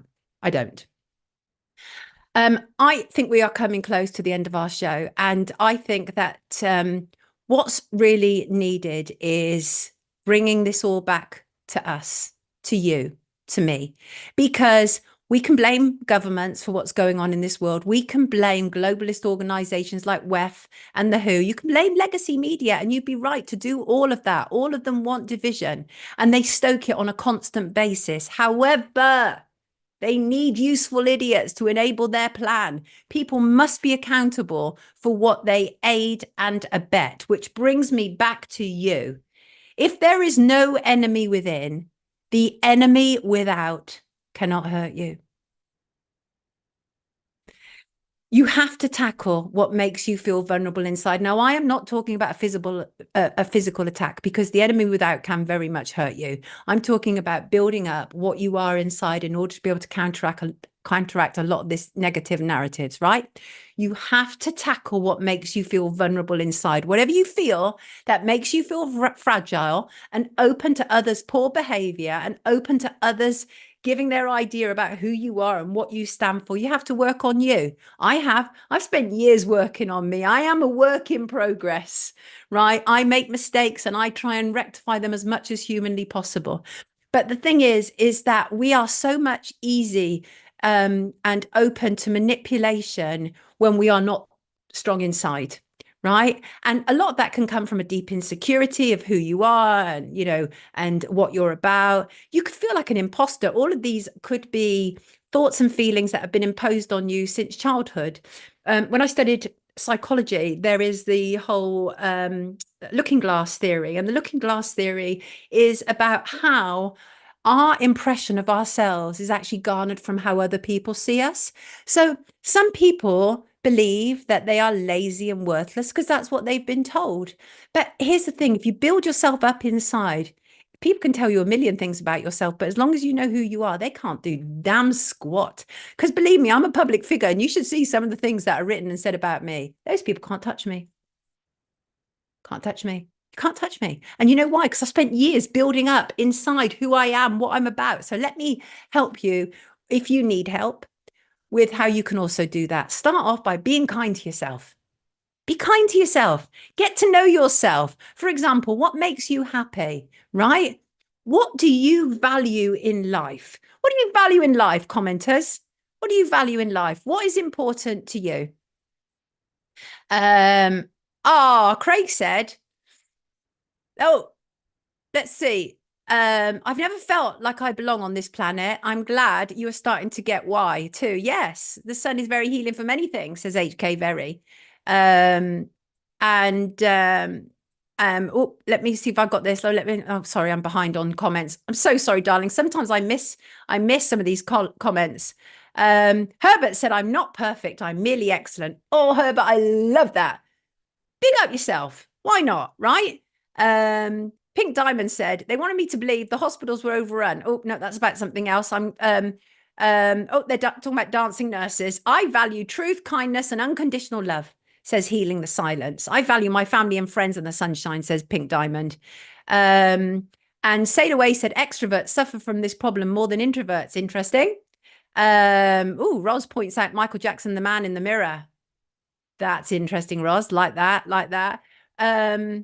Brian Clough actually wouldn't say I was the best manager in the business, but I was in the top one. Love that. And Muhammad Ali, remember, right? And I'm not talking about being an a-hole, right? I'm not talking about being an a-hole, but be confident and strong in who you are. And Angie said, you've got to step out of the dungeon programming and walk your path with intuition, empathy, and imagination. See you on Monday, says Angie. Angie, you off? And HK Very values freedom and authenticity. Randy values nature and truth. And Catherine said, I value people like yourself helping others see the truth of the world. Thank you. Well, I value you, Kath. Truth is the most important, Humphrey. Rowie wants peace. Rowie wants peace. We all want peace, Rowie, mate. Rachel values truth. Captain Flint values nature. Lyra, that is a good question. I do wonder how many of us truthers who don't toe the line and feel like we don't quite belong are really neurodivergent. Well, I always say it's highly likely I'm on some spectrum or another. I just never been diagnosed and I've no plans to. Thank you, Merv. I really appreciate that. So let us just continue with this. And that is say positive things to yourself. And also, one of the other things I did, really practical, is I had a pot. Can't even remember what kind of pot it was, might have been a jam pot. And I put in there when nice things happened to me, during the day. So when I felt a bit low and a bit down, I'd take out one of those things and look at it. This person did this. This person said this about my work. This person did this. And I think that's really good if you're trying to build yourself up. And also, I'll tell you another way to build yourself up. Practice saying no. It's a complete sentence.